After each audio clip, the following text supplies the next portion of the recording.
Okay, so how old were you when you first became aware of World War II? Well, I was born on December 27th, 1930. Pearl Harbor was December 7th, 1941, so that would have made me just short of my 11th birthday. Okay. And so, what were your first memories of the war? At that time, of course, there was no television, so people listened to the radio a lot more than they do today. And one of the most popular shows was on early Sunday evening. It was called One Man's Family, set in San Francisco area. And anyway, I was listening to One Man's Family, and the announcer said, "We interrupt this show to announce that the Japanese have attacked Pearl Harbor in Hawaii." And that's when I learned. Okay, so how did the war affect your life as a kid, or the life of your family? Well, one important, there were many terrible things about the war. The fighting, the deaths, the wounded. But one thing it done, which is really weird, because no one ever mentions, the United States was still in the Depression. The Depression was only ended by World War II. Mhm. So that was one effect. That was a hard way to get that effect. Mhm. Other things that did was rationing. You had these ration coupons. You could only buy, what your ration coupons permitted you to. Mhm. My mother had a maid who was from London, English woman. Tremendous amount of $4 a week.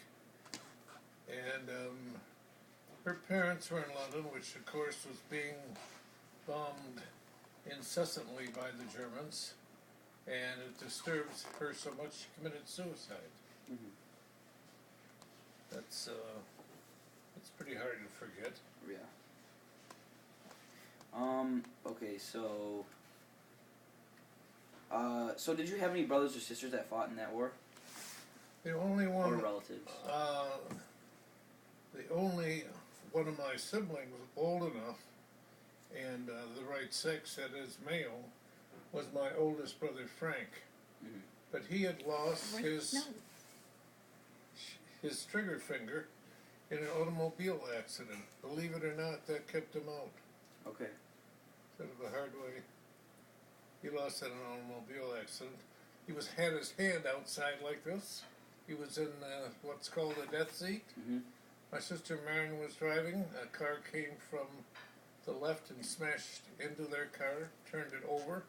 Naturally, he gripped even harder when it fallen over. Anyway, that's how he lost his finger. It was smashed when the car side hit the pavement. Okay. So you lived in Michigan at the time? Pardon? Did you live in Michigan at the time? At that time, I lived on Cass Green, 1081 Cass Green. No, I take it back. After my father died, we had moved to Prairie Avenue. Prairie Avenue is in northwest Detroit. We lived just south of McNichols and 4 blocks west of Livernois. Okay, so you lived in Detroit. How did the war affect the industry in Detroit? Well, Detroit was known as the arsenal of democracy. Detroit turned out more war equipment than any other place in the world. In fact, Stalin, the ruler of Russia, said that Detroit won World War II for the Allies.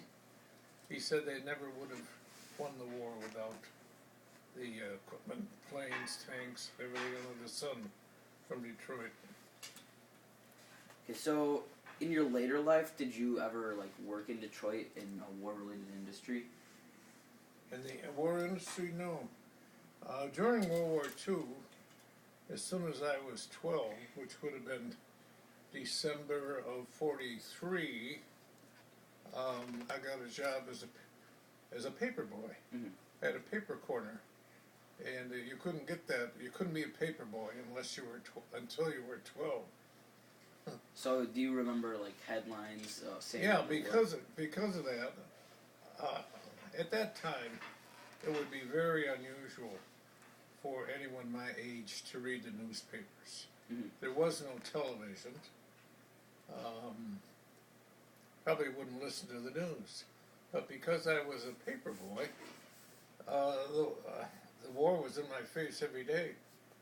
For example, I remember on D-Day, when the Allies invaded Normandy, I sold over 400 papers.